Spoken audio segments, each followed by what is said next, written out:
你已经穿上了这个世界上最可怕的衣服。这里还需系灵人，正是。不过，只要你交出女为悦己者容，我便放过慕容清和药王山庄的所有人。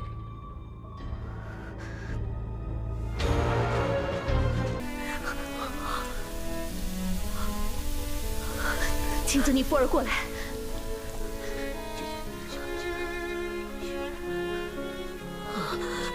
按照我说的去做，这里是我们最大的。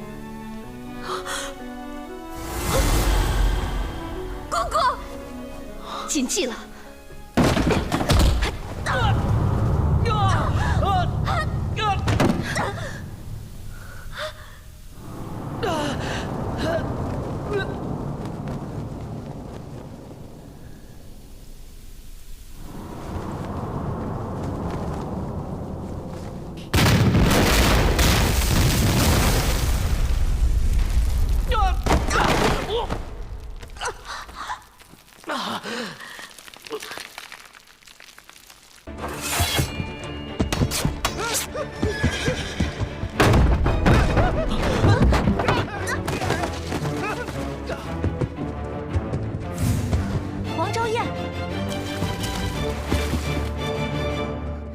为什么要逼我们下马车？原因只有一个，他想赶在我们前面，先一步到达药王山庄。那我们怎么办？找马。撤！撤！没什么特殊情况吧？没有。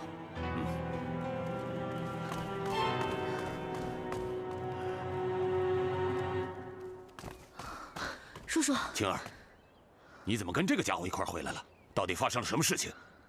叔叔。 没空解释了，王昭彦有没有来过？王昭彦，昨天长安城传出来消息，王昭彦不是已经死了吗？他怎么可能来药王山庄呢？王昭彦没有死，故事太长，一时说不清楚。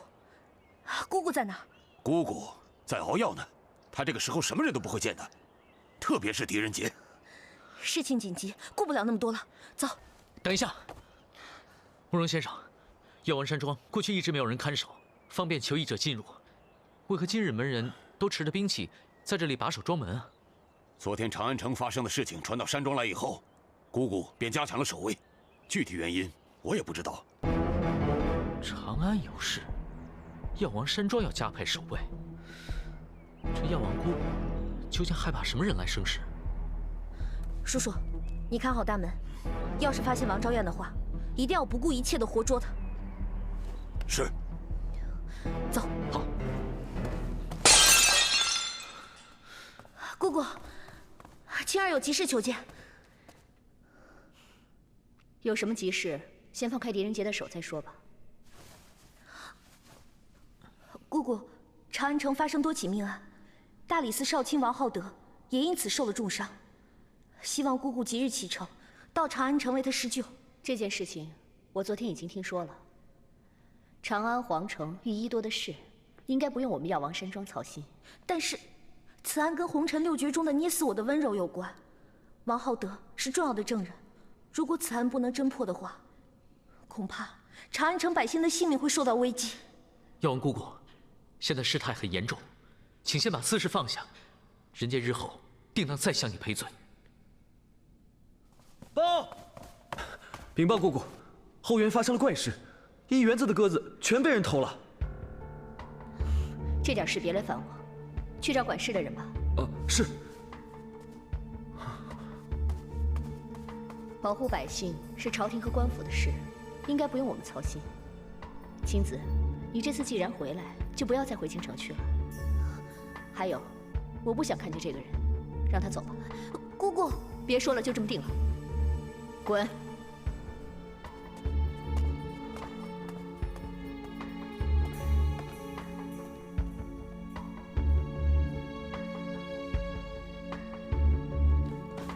这位大哥留步。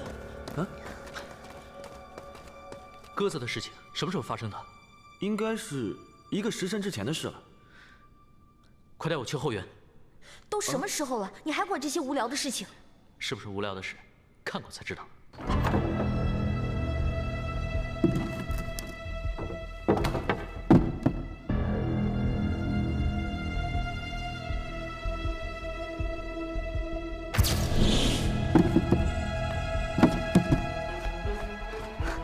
找到了。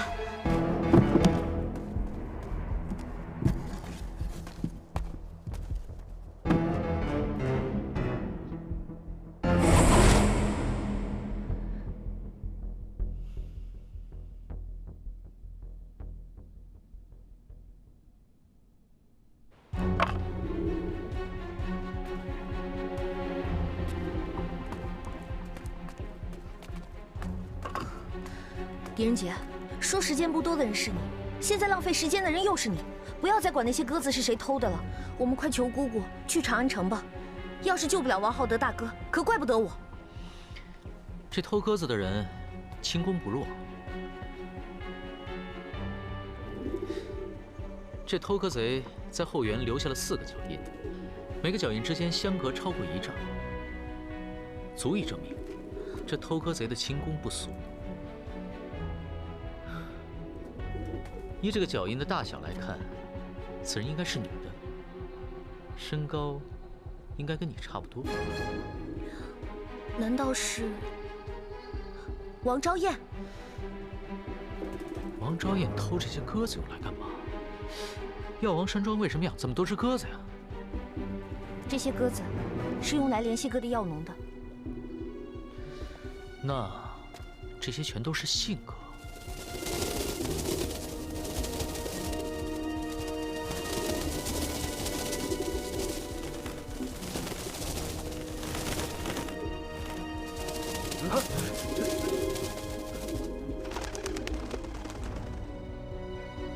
如果说这些信鸽都是王昭燕偷的，可她为什么又放回来？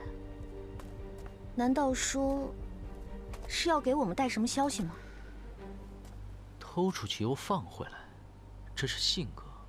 信鸽无论在什么地方，都会飞回药王山庄。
没事吧？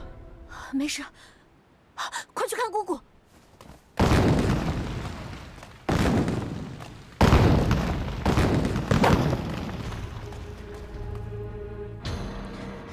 你已经穿上了这个世界上最可怕的衣服。接令还需系灵人，正是。不过，只要你交出女为悦己者容，我便放过慕容清。 和药王山庄的所有人。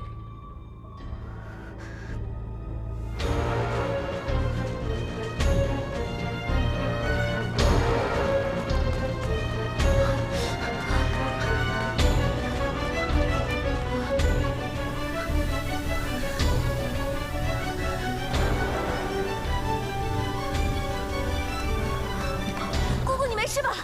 你们别过来！ 我身上穿的是解铃还须系铃人，你们救不了我的，快走！不，姑姑，我帮你脱下来。没用的。这铠甲是玄铁所造，连接的是铁蛛丝，什么神兵利器也砍不断。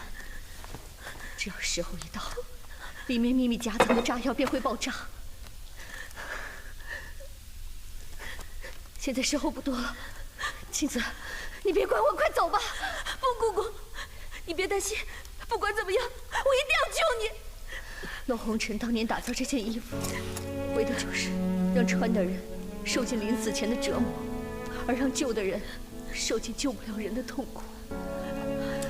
所以这件衣服才会被称为世界上最可怕的衣服。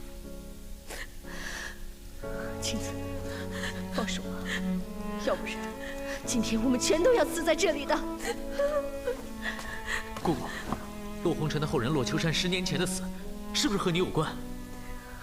别废话，快想想办法！我在想，但有些话必须要问。姑姑，你知道王浩德出了事，所以加派了药王山庄的守卫，是不是怕王昭彦来复仇？王昭彦给你穿上这身衣服，就是要你受尽折磨而死。他是为了复仇吧？洛秋山是不是你杀的？王浩德大哥跟这件事有没有关系？狄仁杰，虽然我不喜欢你，可我不得不佩服你的聪明才智。不过有些事情，并不是靠聪明就能解决的。我最后再劝你一句话，不要再追查王浩德的案子。有些人，你是惹不起的。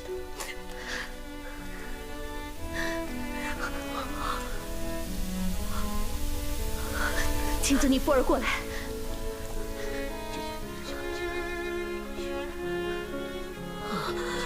按照我说的去做，这就是我们最大的。姑姑，谨记了。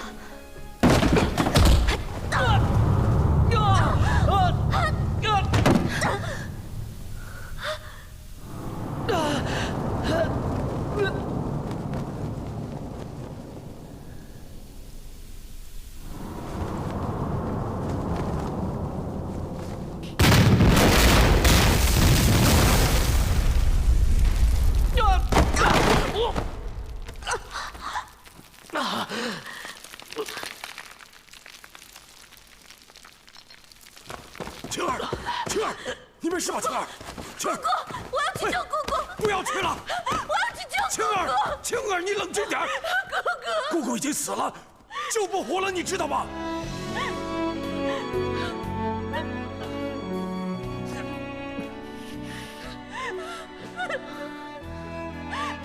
青儿，告诉叔叔，知道是谁干的吗？昭彦，王昭彦，他不是刚刚在门口出现过吗？什么时候？信鸽刚刚爆炸的时候，他突然出现在屋里，要我给青儿带句话，然后就不见了。什么话？他说会在药王谷外的月河村等你。哎，青儿，我跟你一块儿去吧。不，这是我跟王昭彦的恩怨，我要亲自跟他算清楚。不行，还是叔叔，现在不是争论的时候。药王山庄慕容山听令，我离开以后，一定要保住药王山庄。没有我的命令，任何人不得离开。是。叔叔，姑姑的后事交给你了。叔叔知道，你放心吧。小心点儿。慕容谦说的对，王昭彦现在是天下最危险的人，你留在药王山庄可以减少牺牲。哎，你去哪儿？我不是药王山庄的人，想去哪儿就去哪儿。狄仁杰，这，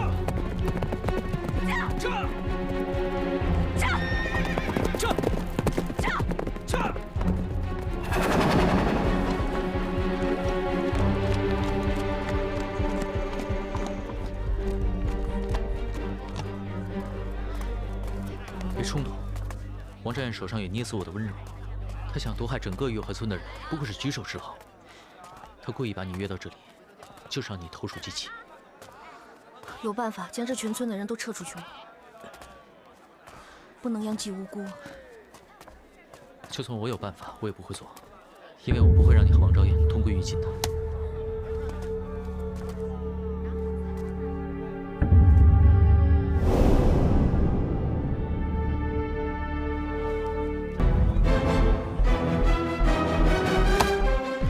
答应我，在没有问清真相前，千万不要轻举妄动。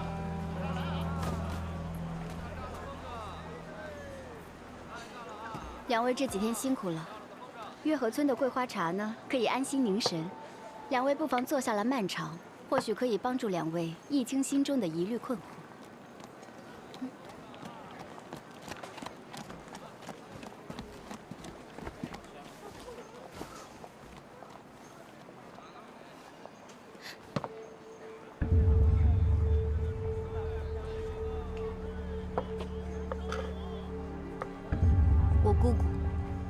是你杀的。是。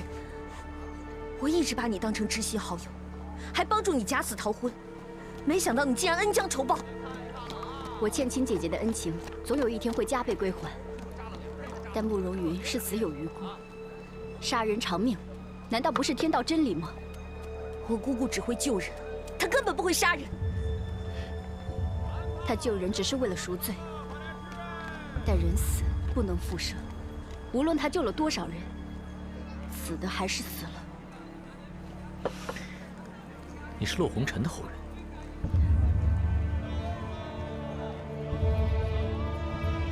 没错，洛红尘就是我爷爷。我原来的名字叫洛秋燕，我哥哥的名字叫洛秋山，而慕容云就是杀害我哥哥的3个凶手之一。你有何证据？无凭无据，我又怎敢忘恩负义，令亲姐姐痛恨伤心呢？但是，不知道亲姐姐是否愿意面对真相，听小妹把前尘往事细细道来呢？假如你有半句虚言，我会不惜一切代价让你血债血偿。我绝对不会让亲姐姐失望的。但是如果证据确凿，还请狄叛左为我哥哥雪冤。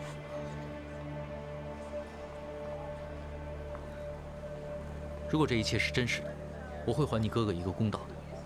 说吧。谢谢狄大人。当年我爷爷洛红尘，以天人之智，一双天宫妙手打造出红尘6绝之后，他知道会为后人带来灾祸。但是6绝是爷爷一生的心血所在，他实在是不忍将其毁去，令藏在6绝背后的秘密失传。于是，爷爷临终前便要他的后人从此归隐山林，永远不得踏足江湖。所以，我和哥哥洛秋山是从小在深山老林里长大的，一直都过着与世无争的日子。月月，我回来了，哥哥。月月，我出生后不久，父母便先后离世，就只剩我和哥哥相依为命。但青天为伴，大地为邻的岁月，却是简单快乐，而我俩一直遵守家训，过着近乎与世隔绝的生活。但红尘6绝隐藏的秘密，却一直散发着致命的诱惑。终于，噩梦发生在我10岁的那年。爷爷，这个是咱们爷爷留下的捏死我的温柔，是6绝之一。你发誓，一定要用性命保护好它，记住了吗？千万不能交给别人，知道吗？直到今天，我每夜的梦还是不停地重复着那一夜。3个黑衣杀手杀我哥哥的每招每式，都清清楚楚地浮现在我的脑海中。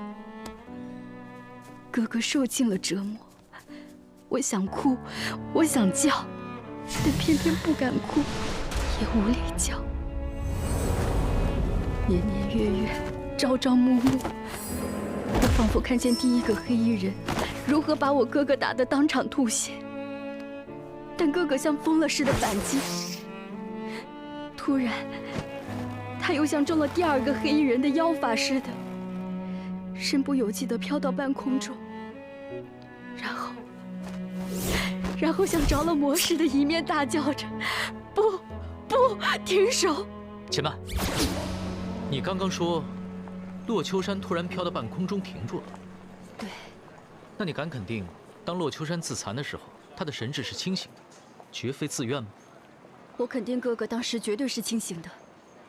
自残并非自愿，就像有一双无形的大手操控着他做违心的事情。狄大人，你听说过这世间有这样的妖法吗？世上本无妖法，但有一种武功，却会把人变成提线木偶一样，操控游人。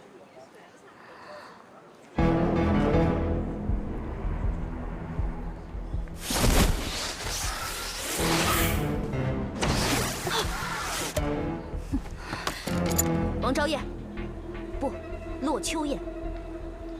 10年前的事情，无凭无据，任你胡编乱造。但你杀害我姑姑，重伤王浩德之事却是证据确凿。现在，你的救命符就在我手上。我劝你，还是束手就擒吧。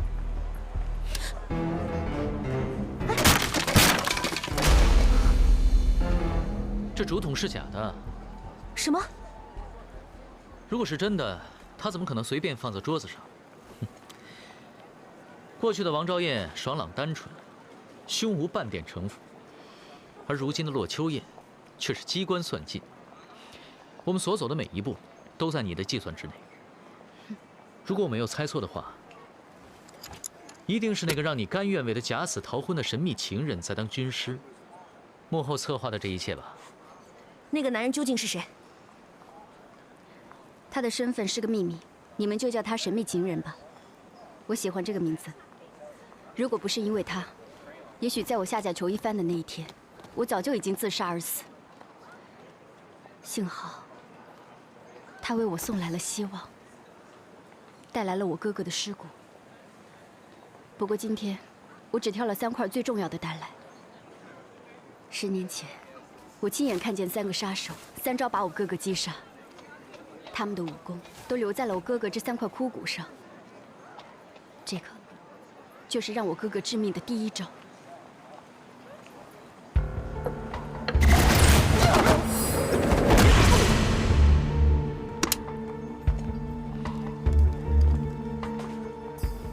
你们既然出自药王山庄，就一定知道，普通人的尸骨就算埋上10年，也不至于腐朽至此吧？除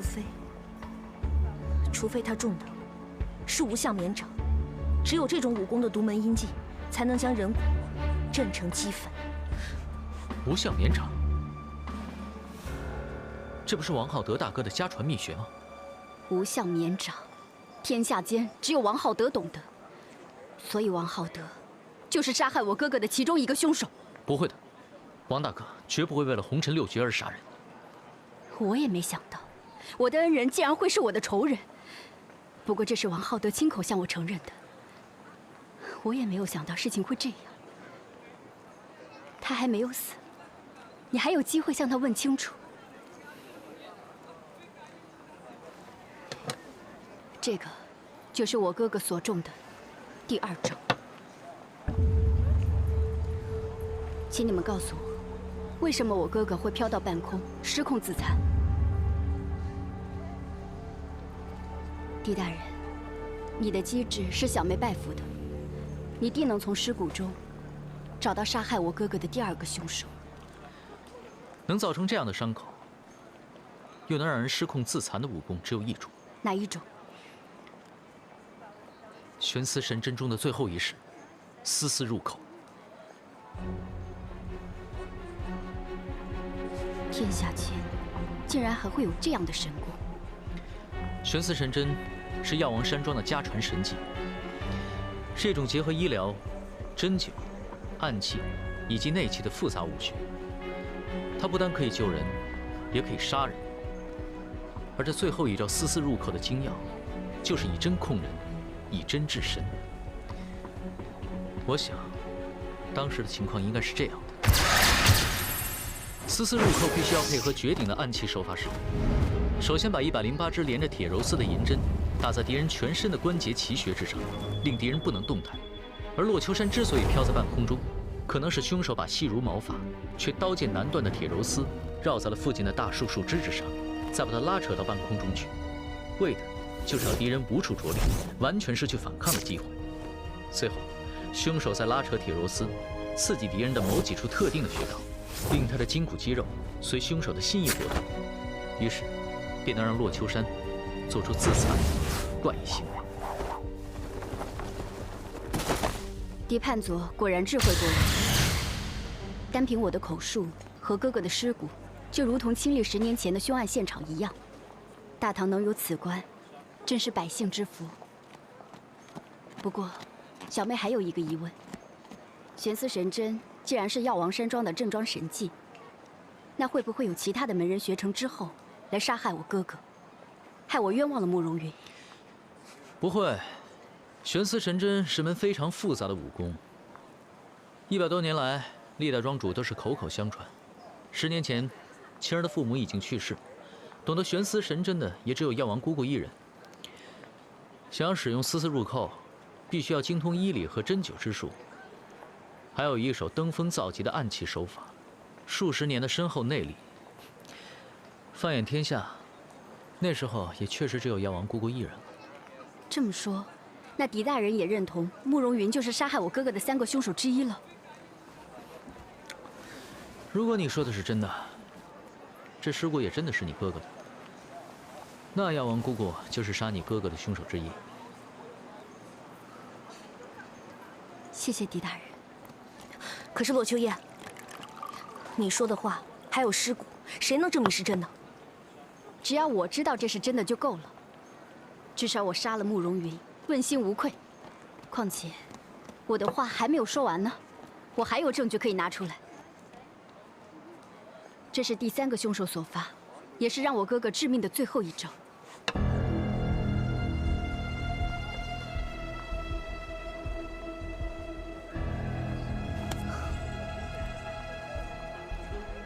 这是人的左胸骨，可是这上面没有任何伤痕。这也是让我百思不得其解的。那个人用的是剑，但剑并没有碰到我哥哥，而且我哥哥的身上也不见伤，更不见血，所以第3个凶手的身份一直成谜。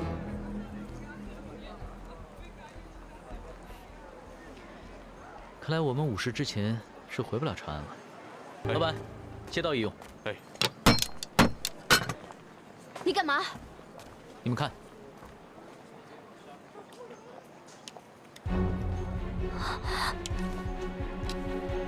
剑不触体，不伤皮肉，却能从中间把人的胸骨分开。人世间有这样的剑法吗？这不是剑法，这是剑气。练剑的人一般以招式御剑，再以剑刃来伤敌。只有练成剑气的人，才能够借剑发劲，隔空伤人。可这只是江湖的神话罢了，从未听闻有人练成过。快告诉我们，你哥哥是如何中招的？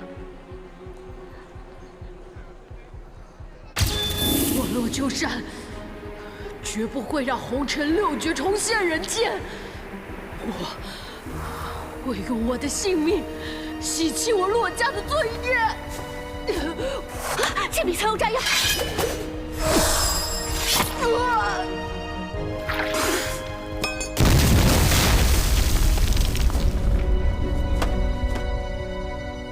哥哥死了之后，这个家我再也不能回去了。找到了。当时我脑海里只有一个念头：捏死我的温柔，就是我唯一的希望。我绝对不能失去他，因为我要报仇。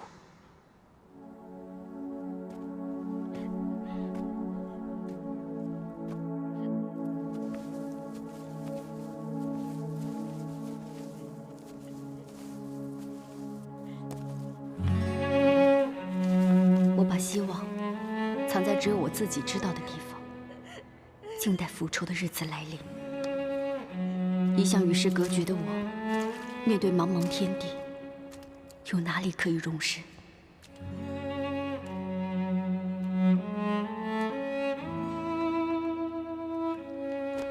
求求你了！哎，叫你走开，别挡着我做生意。我这个鞋底呀，走开密实了，鞋帮是用软草编的。包子，行，刚熟的包子。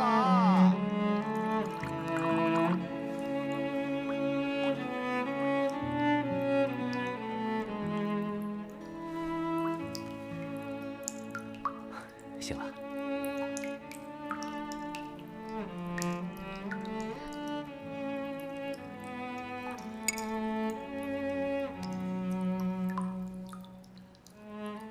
没事，不哭，啊，不哭。走。哟，少爷回来了啊！少爷，少爷，这位是？啊，这是我新收的义妹。不怕，从今天起，你就是我的妹妹。王昭彦。这儿就是你的新家，记住了没有？来，我带你去熟悉熟悉。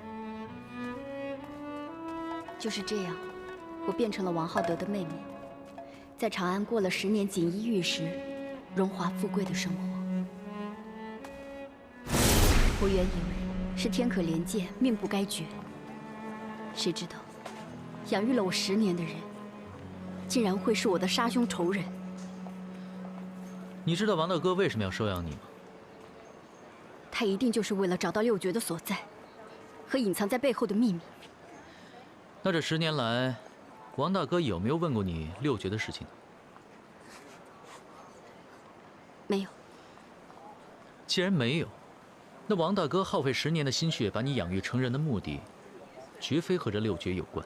不，红尘六绝是唯一的原因，是王浩德亲口向我承认的，要不我也不会用捏死我的温柔来毒害他。你是什么时候认识这个秘密情人的？他是什么时候找到你哥哥的尸骨的？我们是1年前认识的，找到哥哥的尸骨是大婚前1个月的事情。所以，你找我来帮助你假死逃婚，是为了让你更方便的去实施你的复仇计划。但玉一的死是在你大婚前，你和他无冤无仇，为什么要毒杀他？是他让我杀的。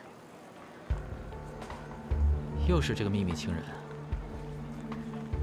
为什么？他没有告诉我为什么，我也没有问原因。只要是他让我办的事情，我就一定会办的。你这个秘密情人和朝廷有关系吧？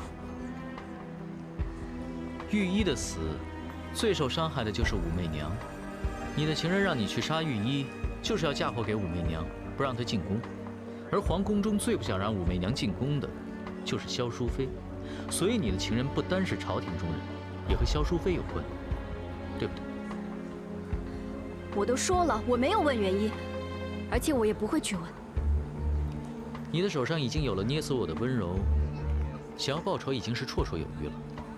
但你又再次潜入普世殿去寻找其他的五绝，是不是也是为了这个神秘情人？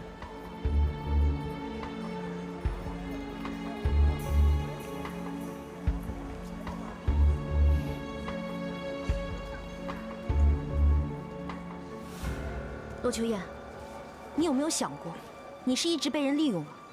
不。如果你们知道他是谁，就会明白，他绝对是一个值得信任的人。养了你10年的大哥，都会变成你的杀兄仇人。这世上，还有什么人值得信任呢？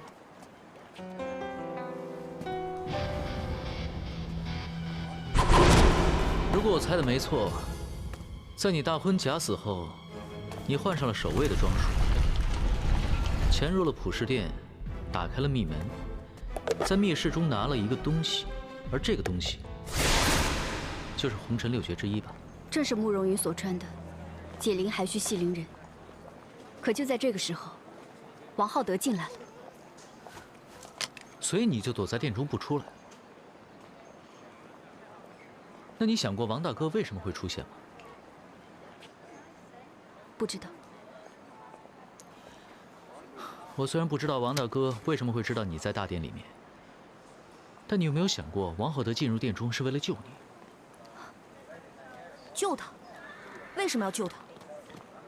因为那天我的出现，我怀疑杀死御医的凶手仍然在殿中，所以我让严大人加派人手，和王浩德一起去搜查普世殿，怕我先找到他，于是先我一步进入殿中。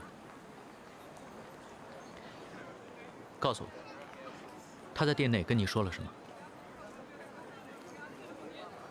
我哥，不，王浩德，他不是来救我的，他是来认罪的。我想一个人进到殿内静静的思考案情，没有我的允许，谁都不许进来。遵命。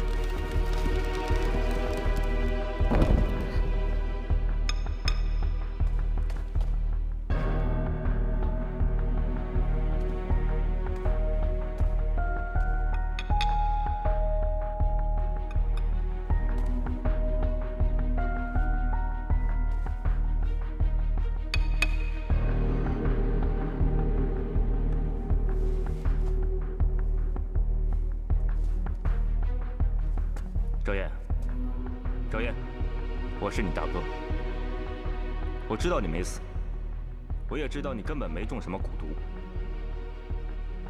现在外面已经加派了官兵把守，不久狄仁杰也会进到殿内来彻底搜查。他虽然是汴州一个小小的叛族，但是你绝对不能小看他，他一定会找到你的藏身之处。所以你听哥哥的，有什么事情出来，我们坐下来谈。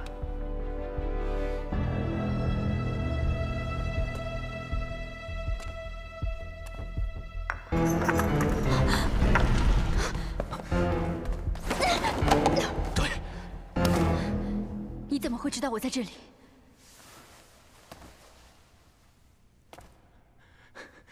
赵燕，因为你知道，玉叶是被红尘六绝所杀。天下间能有这种毒药的，只有洛红尘的后人。你根本一早就知道我的身份。赵燕，你听我跟你解释。别靠近我，不然我就让你尝尝捏死我的温柔。我不是王昭燕，我是洛秋山的妹妹洛秋燕。你就是当年杀死我哥哥的凶手之一，对不对？对。我王浩德这一生做的最后悔的一件事情，就是10年前对你哥哥做的一切。你认了。你终于认了。当我知道真相的时候，我还一直不敢相信。你终于认了，王浩德。我这10年来，把你当成我的救命恩人，我的亲兄长。没想到这一切都是骗局。我对不起你，但是希望你能知道，这10年我做的一切都是为了你好，都是在保护你。只是很多时候我真的是身不由己。你住口！我不想再听你说了。如果你想活着出去，就必须听我的。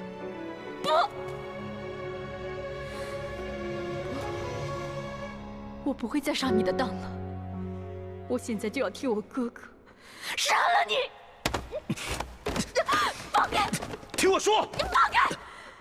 你现在要杀我，可以，杀我呀！你以为我不敢杀你吗？你现在要杀我，我绝对不会还手。赵燕，我只是希望你能知道，我当年收你做我义妹，是不想让别人知道你是红尘后人的身份，否则你的命运会和陆秋山一样凄惨。我希望你能借着王昭燕的名字，能平安幸福的过一辈子。这普世殿不安全，对你来说没有安全的地方，无论你藏到哪儿，早晚都会被他们找到。现在你只有一个人可以相信了，那就是我。赵燕，让我在临死之前，最后再为你做一件事情，好不好？让我带你离开这儿，求你了。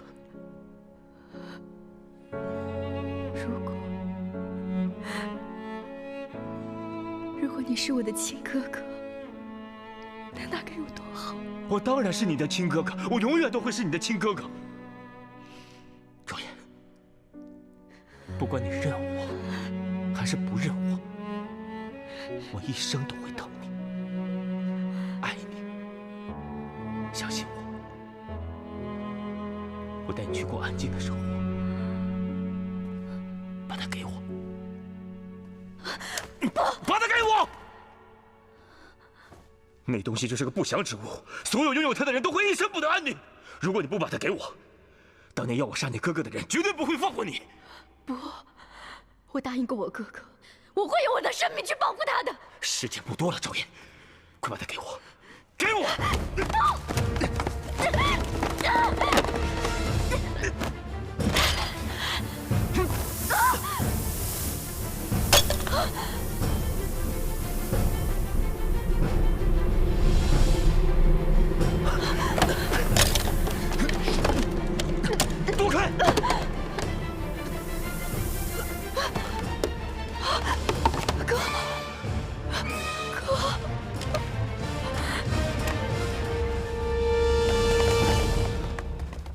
属下参见蒋大人。王大人在里面多久了？还在殿内，仍未出来。哥，你没事吧？哥，你松手，松手！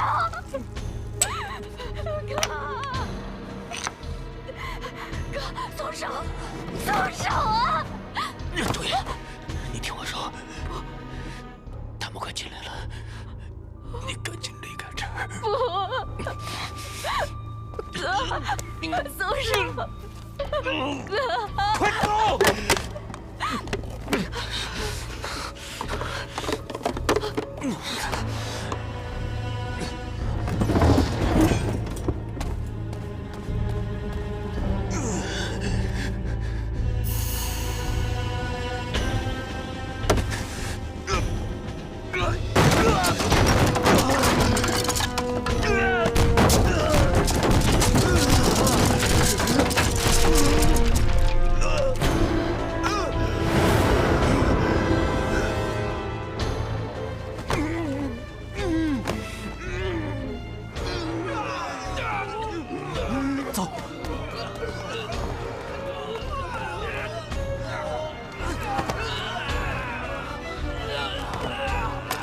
狄仁杰，这里交给我，你去救王大人。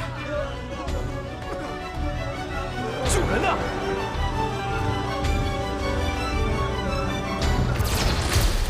你不怕捏死我的温柔，是因为你有解药吧？你为什么不给王浩德服食？难道你真的想杀死他？解药一定要在中毒前服用，否则无效。我根本就没有办法救他。之后，我就一直躲在长安城，跟在你们身后去了药王山庄，并且杀了慕容云，还逼他交还了这个6绝之一的易容秘宝——女为悦己者容，就是当年3个黑衣凶手从我家里搜出来的。你现在相信，你姑姑不是无辜的了吧？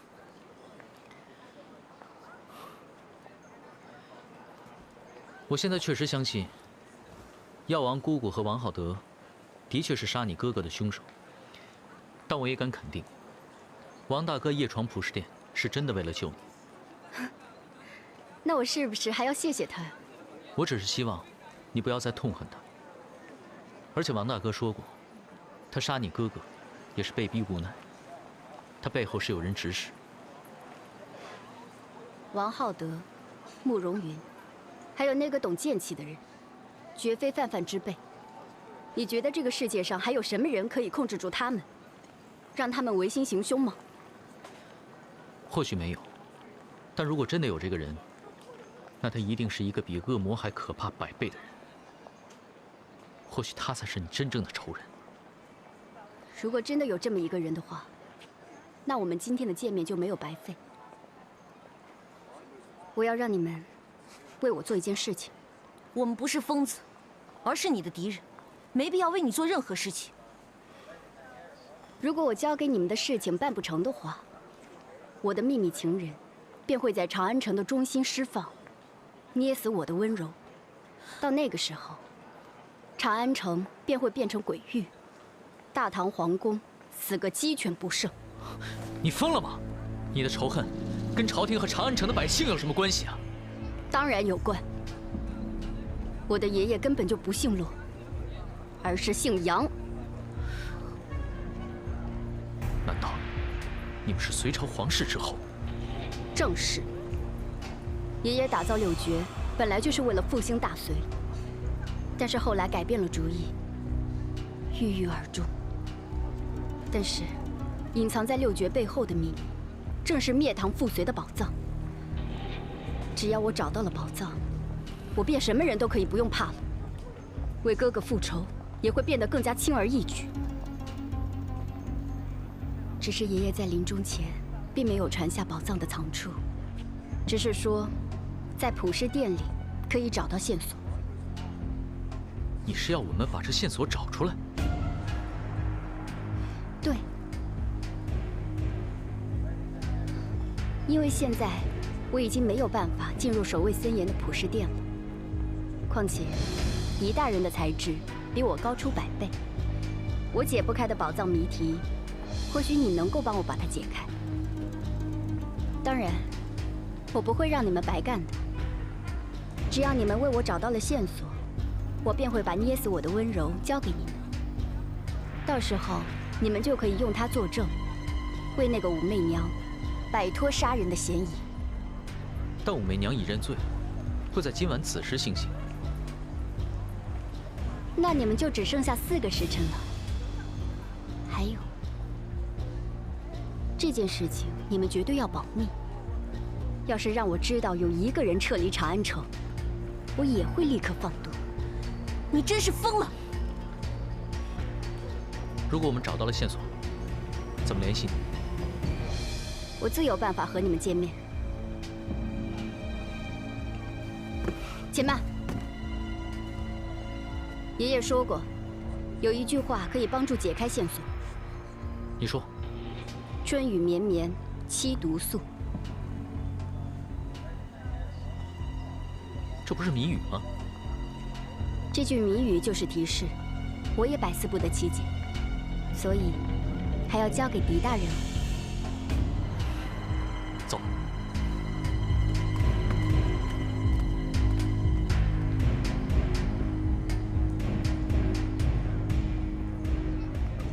哥，希望妹妹所做的都是对的。驾！撤！驾！吁！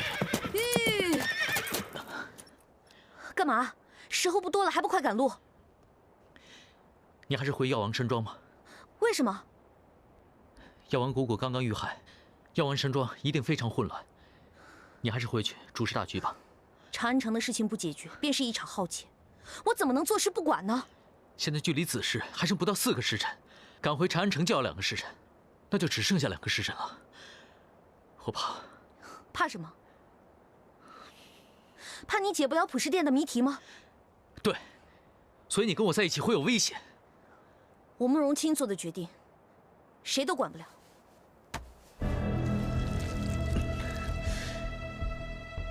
我只是怕无力再管你了。狄仁杰，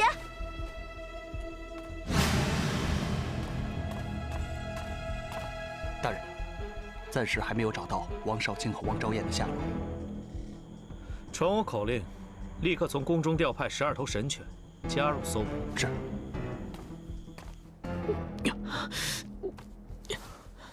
你现在不能动，你的手脚已经被我用玄丝神针封住了。你是不是在药王山庄爆炸的时候受的伤？对。现在什么时候了？还有不到3个时辰就是子夜了。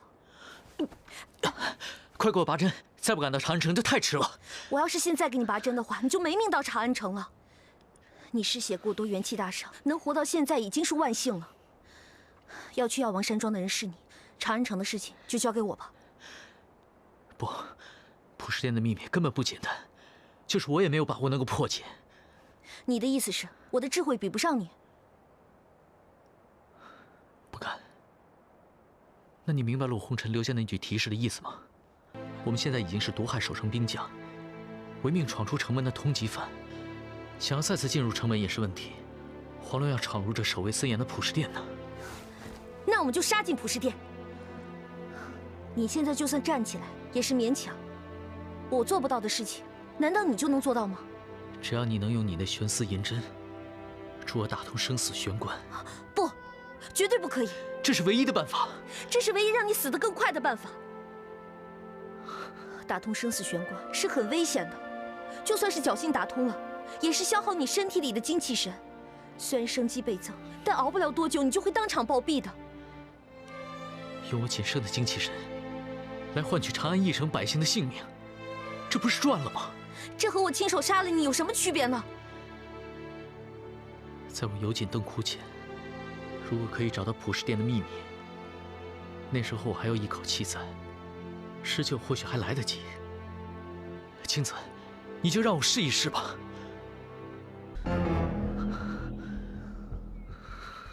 现在还有最后一针，如果不能打通生死玄关的话，你就会气息逆流而死。做好准备了吗？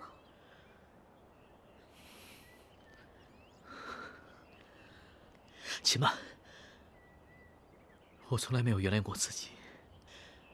2年前我上京赶考，对你不辞而别，是我狄仁杰这一生最内疚的事情。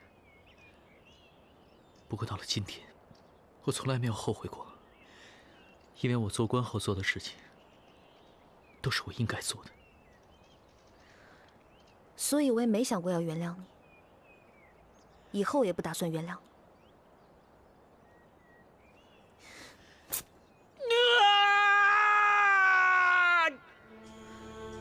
墨玉大哥，劳烦你告诉我们家小姐，小婢只有来生再伺候她了。慕容宝，慕容宝，水，给他一点水！大帮主，见死不救，你们是人不是啊？请转告帮主，他的大恩大德，朕奉只能来世再报。振风，你起来啊！振风，振风，你起来啊！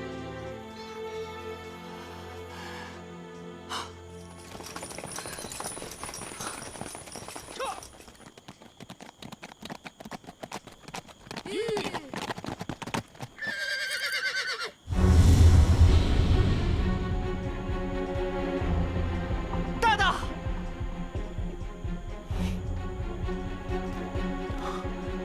竟然胆敢直闯城门，狄仁杰，你究竟在玩什么花样？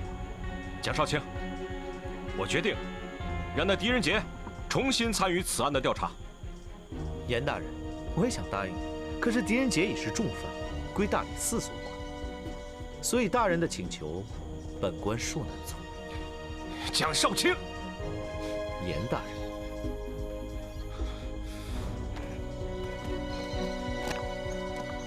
狄仁杰，快跪下受绑，否则格杀勿论。我们本来就是来自首的，只是因为狄仁杰查到了御医被杀一案的重要线索，可以证明武媚娘是清白无辜的，要亲口告诉严令本大人，希望可以救武媚娘一命。好，我过来听你说。仁杰，怎么样？有什么新线索？严大人，普世殿的钥匙是不是一直在你身上？当然。那就对不起了。啊！别过来，狄仁杰，别过来！你们要是再过来，这个银针插进去半寸，大唐就会少一个好臣子。希望你这愚蠢的办法能够奏效吧。你疯了吗，狄仁杰？抗命出城，罪不至死，但是你要挟朝廷命官，你想满门抄斩？蒋少卿，严大人，事出紧急，人家只能出此下策，整个事件已经没空解释了。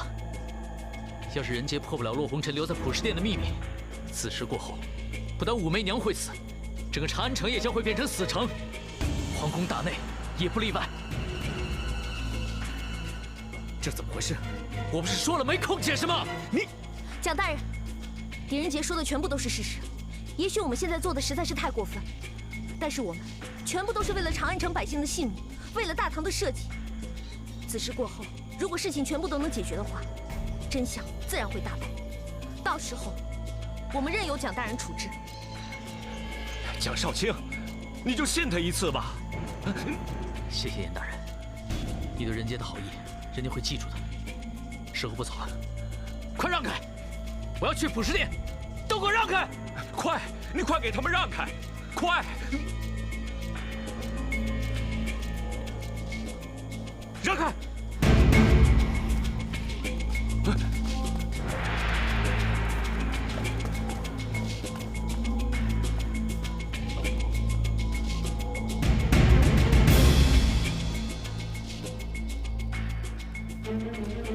狄仁杰，子时更鼓就要响起，任凭你有再大的智慧，也无法逆天改命。我从来没有想过要逆天改命，相反，我相信老天是公道的，善有善报，恶有恶报，所以不该死的人就不应该死。蒋大人，烦请你命令士兵将武媚娘带到普世殿前，其他的人全部在这等候，不得踏入感应寺半步。我们走。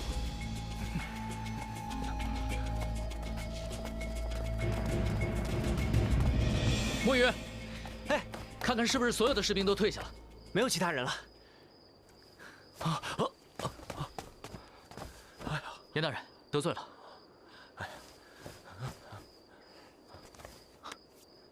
你的脉象又乱又急，不能再操劳激动了。我还能坚持多久？不知道，勉强可以挨过子时吧。啊，够了，够了，够了！你要谨记，你现在的情况就跟人死前回光返照一样，体力和精力看似比过去更旺盛，甚至是超乎常人。但是，你绝对不可以再胡乱消耗了，否则只会加快你生机损耗。大大，你受伤了，一言难尽，一会儿让青子告诉你吧。但是住口！我不是说了一会儿让他告诉你吗？严大人啊，普世殿的钥匙呢？哦，在这儿。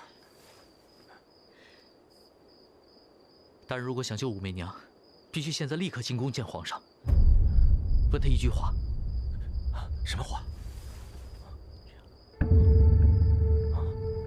庆子、墨雨，你们俩负责护送严大人到皇宫去。我不能留你一个人在这儿。我不是一个人。墨雨，一会儿等守卫出来，你去把所有的。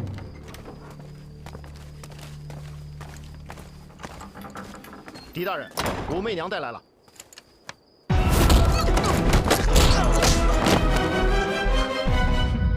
快把守卫的衣服脱下来，你们换上，悄悄离开感业寺，否则江少卿会带兵攻进来。我不会走的，我要留在你身边。你随时可能有危险。不，你不能留在这里。你和墨雨护送严大人到皇宫后，还有更重要的事情要做，就是要尽一切力量，把洛秋燕和他背后的神秘情人找出来。否则，如果我没有破解普世殿的秘密，你们就要阻止他们在长安城释放捏死我的温柔。如果这是真的，那应该赶紧通知朝廷，疏散长安城所有的百姓啊！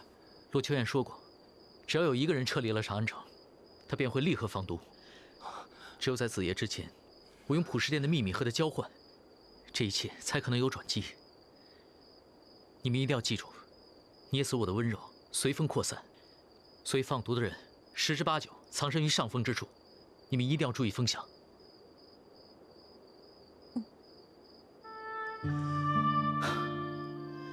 总而言之，你们一切尽力而为吧。希望我们可以化解这次浩劫。你一个人可以破解普世殿的谜题吗？我还有他可以帮忙。媚娘，我有一件非常重要的事情要你帮忙，你愿意和我一起进入普世殿吗？好，那我们兵分几路，希望我们还可以一起观看明天的朝阳吧。狄仁杰，你要谨记，在我们会合之前，不管怎样，都不能把自己身上的银针拔下，否则性命难保。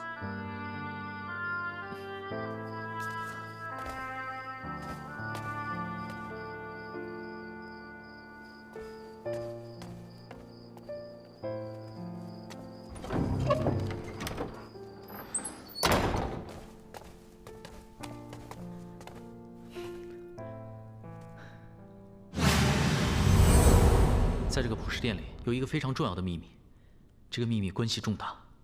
想要找到这个秘密，就要把这里的一切恢复原状。你在这里修行3年，没有人比你更熟悉这里了。请你仔细回忆，告诉我每一个东西的位置，可以吗？嗯，当然可以。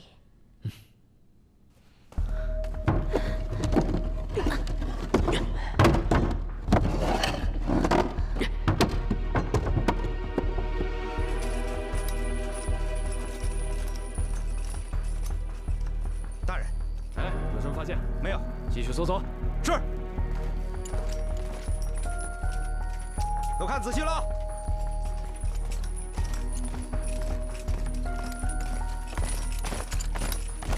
别错过每个地方。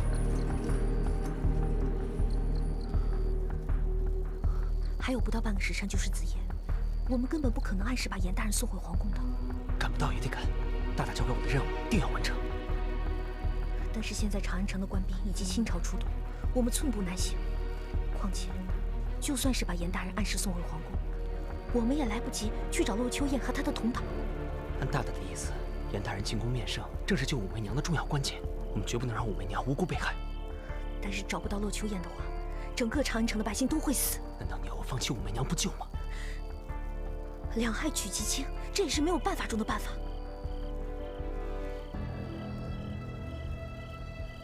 不行，绝不能放弃武媚娘。真是和你们家主人一样笨。大大只要破解普世殿的秘密，就能解救长安城。要是破解不了呢？大大一定可以的。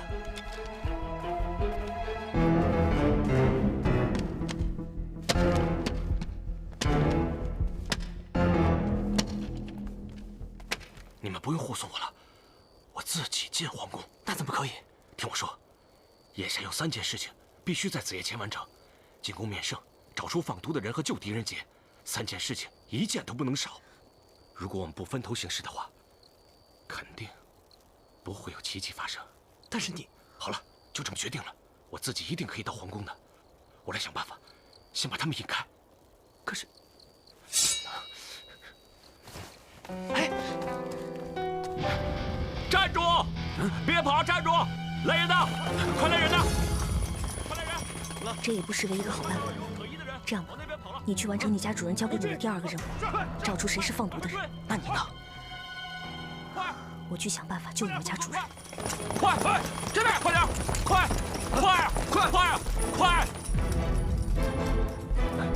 哎，快走！走！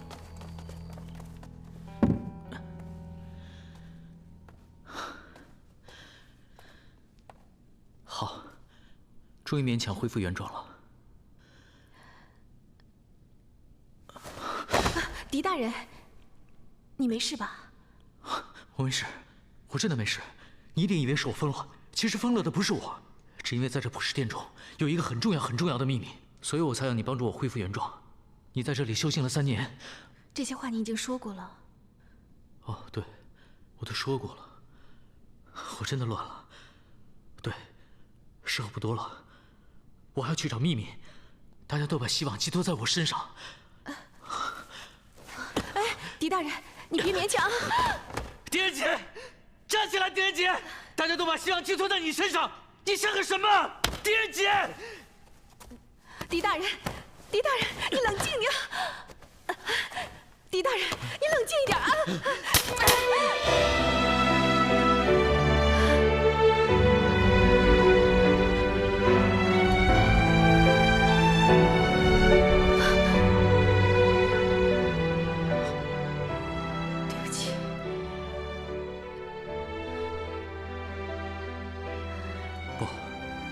你打的实在太好了，狄大人，狄大人，你受伤了。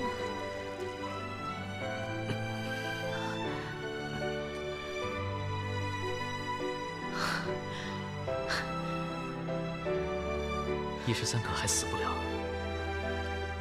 我刚刚真的太乱了，这个时候我实在不能乱。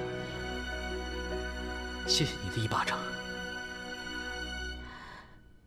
虽然我不知道前因后果，但这普世殿中的秘密一定非常重要。如果狄大人心静了，就请好好思考。媚娘在旁静静侍候，不敢再打扰大人。好，世上懂得静静守候在旁的女人实在不多。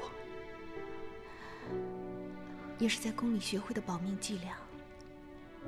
只怕这子时将至，媚娘能侍候大人的时候也不多了。此时，便是我们的大限。放心吧，我不会让你含冤而死的。媚娘相信大人。谢谢。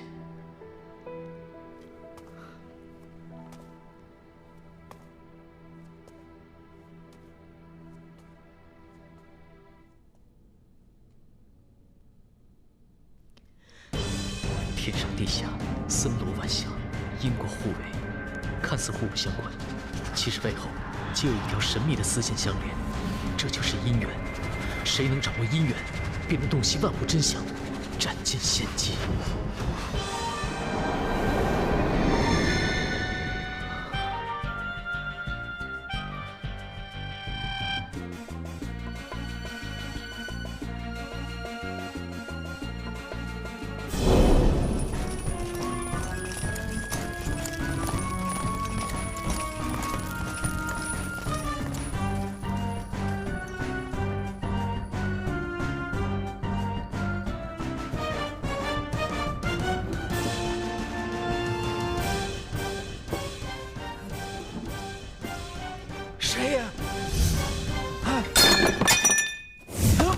我是药店的老板，还记得我吗？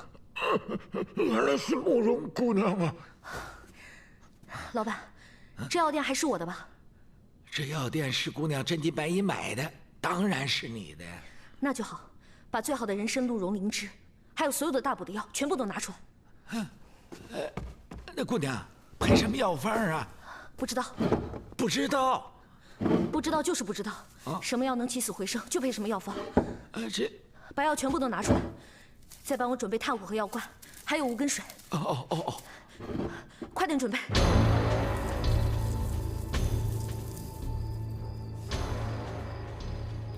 这夜吹的是东风，可长安城东这么大，放毒的人究竟会躲在哪里呢？哪里才是最适合放毒的地方？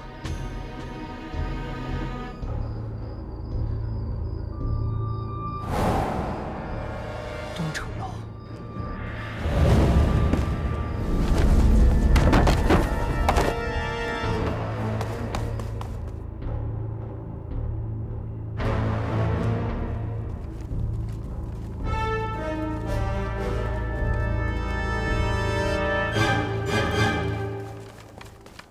参见皇后娘娘。糟了，如果要见皇宫，一定要表明身份。但是如果蒋浩辰知道我不在感业寺，就一定会对狄仁杰痛下杀手。怎么办？该怎么办呢？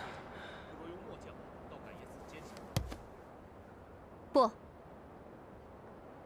本宫要亲眼看着武媚娘那个妖婢烧死，才能安心入睡。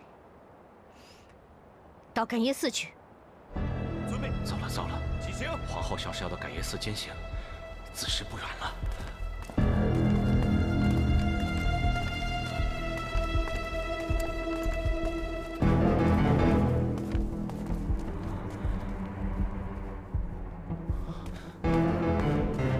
来人止步！深夜擅闯皇宫妓院，你是谁的属下？属下叩见守卫长。把头抬起来，站起来。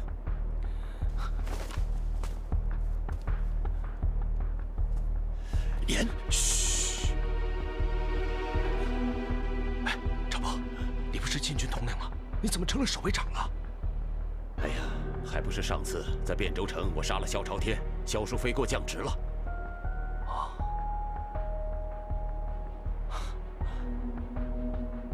这真是我大唐之福啊！严大人，你怎么穿成这样？我要见皇上。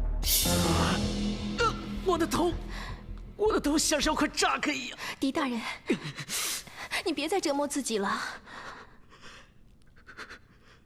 但是，我还没有找到普世殿的秘密。我不是让你放弃，我是让你放开。我们只要尽力了，无愧于天地就好。我们只是人，不是神佛。况且神佛也有无力的时候，否则众生便不会再有痛苦了。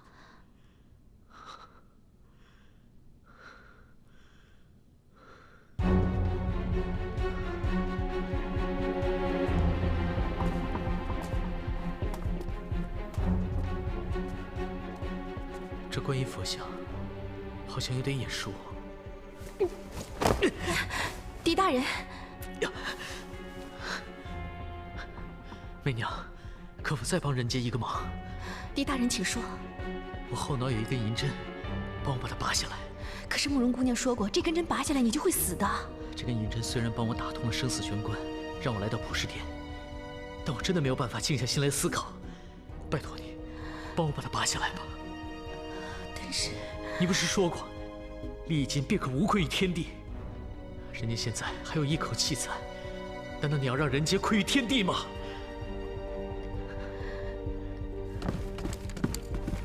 站住！都什么时辰了，来这儿干嘛呀？公公，王公公，是我。你，严大人。哎，你打扮成这样干嘛呀？哎，先别问了，我有急事要觐见皇上。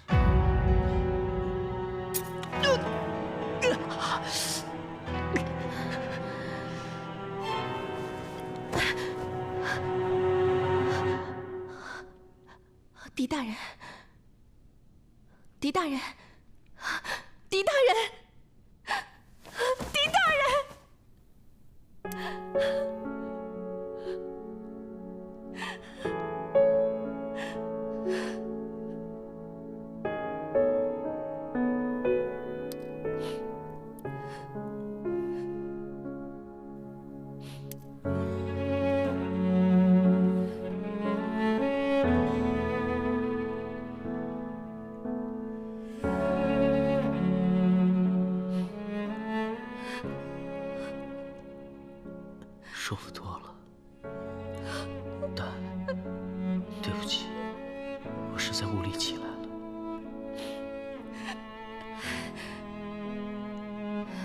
没事，那你就这样躺着，好好思考。陆红尘藏在普世殿的秘密，跟一句谜语有关。谜语？这谜语就是“春雨绵绵其独锁”。你听过这个谜语吗？没有，媚娘从14岁入宫，就没有人出谜语让我猜过。是吗？宫中很寂寞吧？习惯了。好，那就让我再静一静吧。我一定可以解开这个谜团。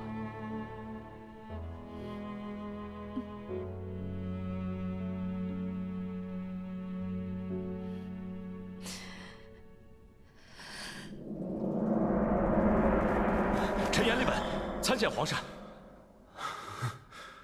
严大人，哎，皇上，皇上您没事吧？怎么样？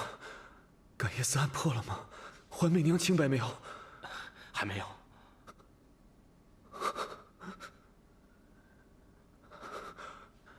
子时到了吗？快到了，而且皇后正在去往感业寺监刑的路上。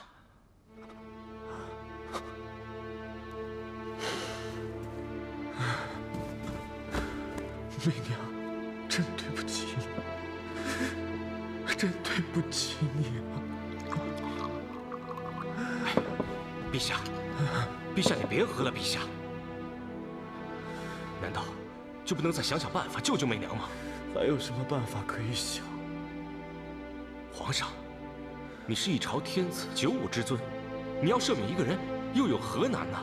有何难？难于登天呐！你知道吗？那朝中大臣对皇后是言听计从，皇后的决定，朕哪有权过问？皇上，还记得微臣跟你说过一个人叫狄仁杰吗？狄仁杰？你说的是那个汴州的叛左？正是。皇上，狄仁杰说能救武媚娘的，就皇上您一个人。他还说，如果皇上能回答一个问题，便可救媚娘，而且还可以按照原计划，让媚娘进宫服侍皇上。什么问题？你快说。你爱武媚娘吗？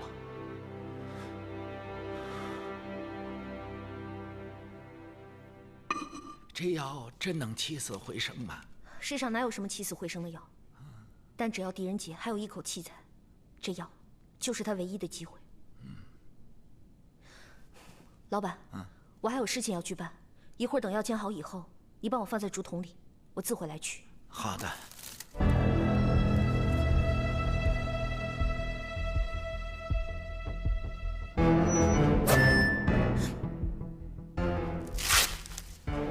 你是谁？我是你的好姐妹呀，洛秋燕。红尘6绝中的女为悦己者容，是易容术中的秘宝，能化身千万。只可惜，没来得及把双手也好好的易容，丢了爷爷的面子。我们已经按照你的指示去做了。狄仁杰也在普世殿破解谜题，寻找其中的秘密，还想让我们怎么样？虽然子夜将至，但是我对狄仁杰还是有信心的。不过，我现在所做的一切，并不是为了普世殿的秘密，而是为了向你报恩。报恩？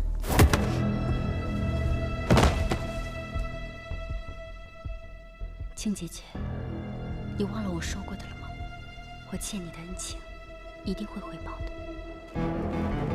皇后驾到！属下参见皇后娘娘。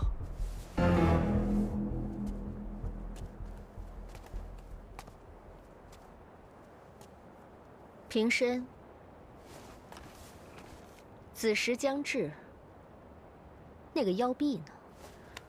回禀皇后娘娘，那武媚娘以及严立本大人被人挟持在普世殿内，为了确保严立本大人的安全，所以未能及时把武媚娘带至刑场。把那个妖婢给我押出来！遵命。狄大人，你想到什么了吗？还没有。你呢？我只是觉得“春雨绵绵凄毒素”，要不是一句谜语的话，就是描述宫廷妃子最合适的一句话了。何解？皇上日理万机，后宫妃嫔3000，身为臣妾者又想见到皇上一面，简直难如登天。狄大人可曾想过，春雨绵绵之夜，行之影单，深宫禁苑，只盼天可怜见，能得皇上宠幸。可是无尽无了的等，朝朝暮暮，最后还是空虚寂寞的度过。春雨洒在脸上，也不知是泪还是雨。春雨绵绵凄毒素，堪称我等妃嫔的一生写照。媚娘可曾后悔入宫？能成为当今天子的妻妾，还有什么后悔呢？做女人的除了等，还能做些什么呢？洛红尘绝世聪明，他耗费了一生，打造他梦想中的6绝。当他的妻子，应该跟深宫中的嫔妃一样孤寂吧？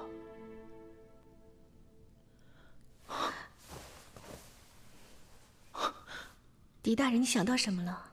我刚刚就觉得观音像很眼熟，原来很像一个人。谁？洛秋言。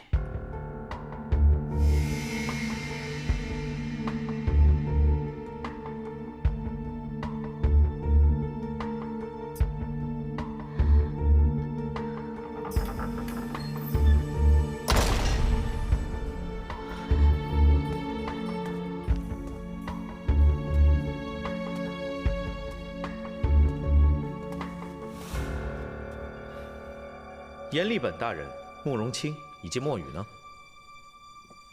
他们去长安城找放毒的人了。只因为洛秋燕威胁说，如果在子时之前找不到普世殿的秘密，便会在长安城立刻释放捏死我的温柔。你怎么不早说？一个通缉犯的话，你会信吗？洛秋燕还说，如果有一个人离开长安城，便会立刻放毒。那你找出秘密了吗？差不多了。你还有几炷香的时间，好好珍惜吧。谢谢江少卿。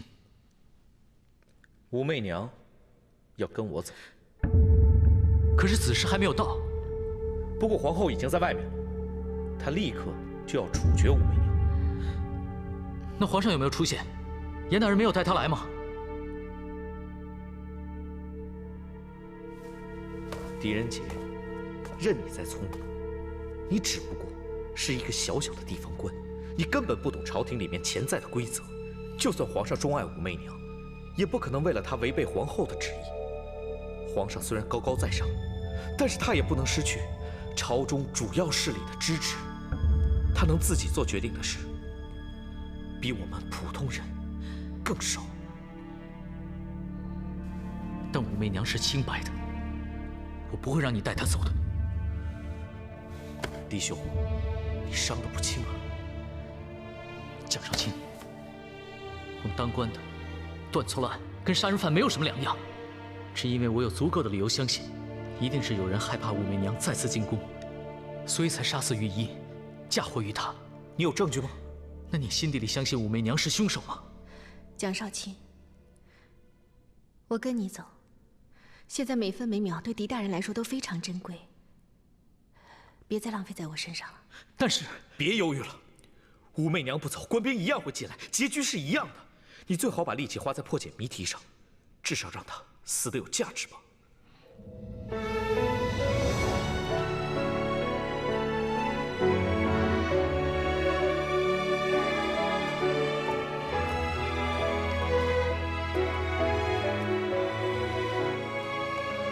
狄仁杰，子时之后见。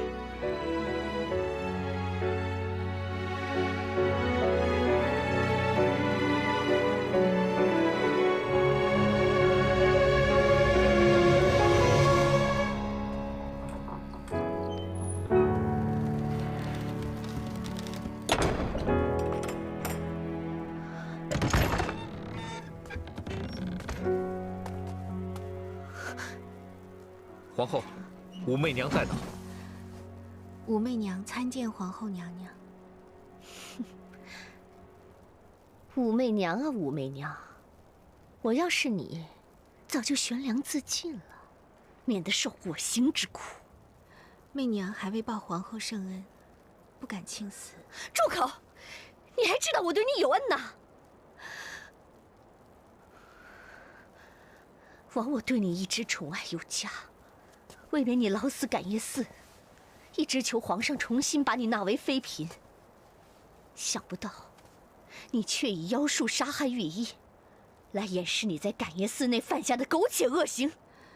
回皇后，媚娘一向忠于皇上，忠于皇后，没有行凶杀人，更不懂妖术。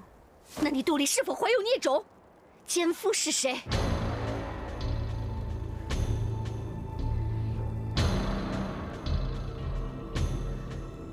那你是默认苟且之罪了。但是这一罪，已足够让你烧死100次。蒋少，请听命。在。把这妖婢烧成飞灰。领命。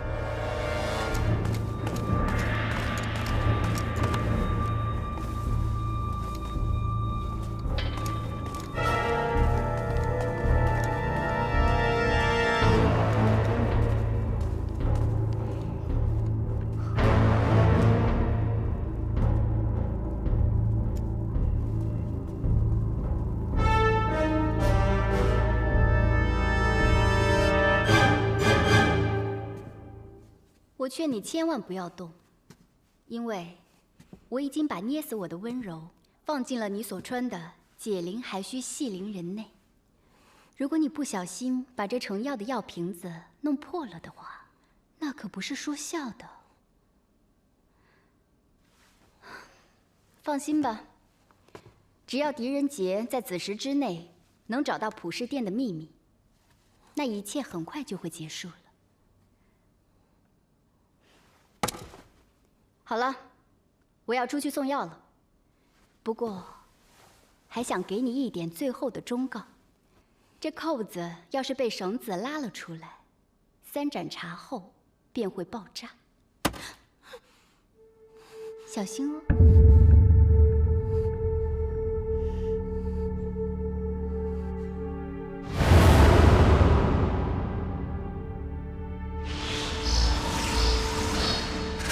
春雨绵绵七毒素，春雨绵绵七毒素，要不是一句谜语的话，就是描述宫廷妃子最合适的一句话了。何解？狄大人可曾想过，春雨绵绵之夜，行之影单于深宫禁苑，只盼天可怜见，能得皇上宠幸。可是无尽无了的等，朝朝暮暮，最后还是空虚寂寞的度过。春雨洒在脸上，不知是雨还是泪。春雨绵绵七毒素，堪称我等嫔妃的一生写照。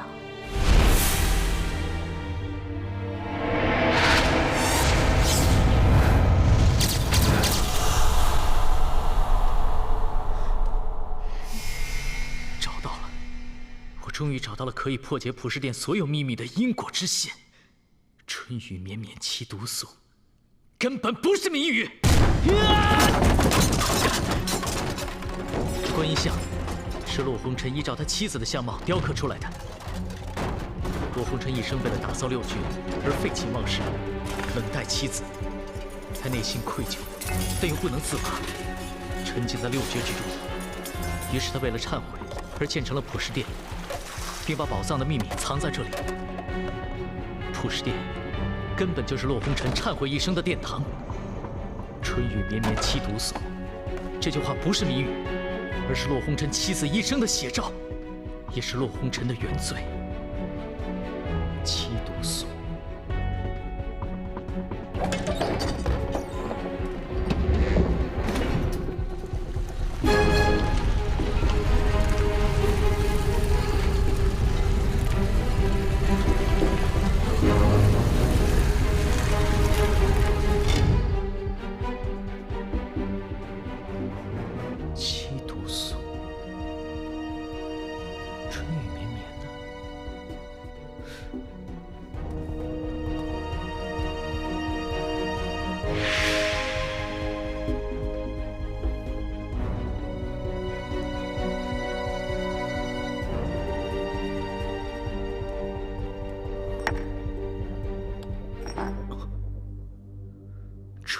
绵绵，春雨